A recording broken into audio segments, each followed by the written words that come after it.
Shalom, kita jumpa kembali dalam Renungan Goshen Mata.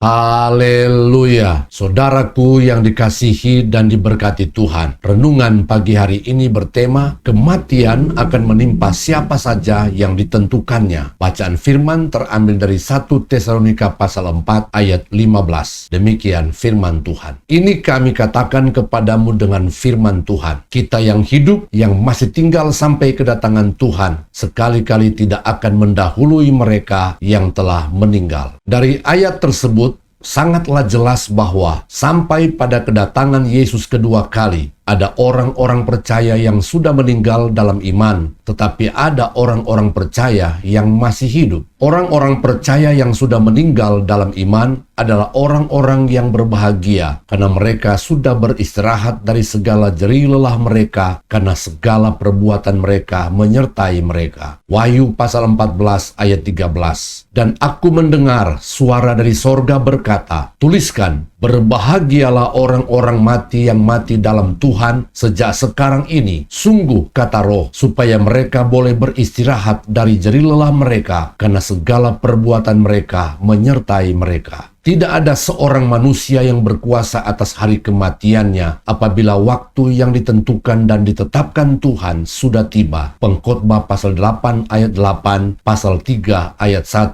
dan ayat 2. Tetapi yang sangat penting adalah ketika hari itu tiba, kita sudah benar-benar siap. Artinya, hidup kita tetap dalam iman kepada Yesus Kristus dan hidup kita berkenan kepadanya. Sehingga kita dapat berkata seperti Rasul Paulus, hidup adalah Kristus, mati adalah keuntungan. Filipi pasal 1 ayat 21. Karena bagiku hidup adalah Kristus dan mati adalah keuntungan. Waktu dan kesempatan masih Tuhan berikan kepada kita untuk sungguh-sungguh mempersiapkan diri dan hidup kita. Marilah kita mengerjakan keselamatan kita dengan takut dan gentar kepada Tuhan. Filipi pasal 2 ayat yang ke-12. Marilah kita mempergunakan waktu yang masih Tuhan berikan untuk kita melakukan bukan menurut keinginan manusia, tetapi menurut kehendak Allah. 1 Petrus pasal 4 ayat 2. Supaya waktu yang sisa jangan kamu pergunakan menurut keinginan manusia, tetapi menurut kehendak Allah. Saudaraku yang terkasih di dalam Yesus, mungkin kita akan mati sebelum Yesus datang kedua kali. Tetapi kita percaya dengan iman kita kepada Yesus dan kita hidup berkenan kepadanya, kita pasti akan termasuk kepada golongan orang-orang yang akan dibangkitkan pada kebangkitan pertama untuk menyongsong Yesus di angkasa. Wahyu pasal 20 ayat 5 dan 6, 1 Tesalonika pasal yang keempat ayat 15 sampai ayat 17. Amin. Tuhan Yesus memberkati.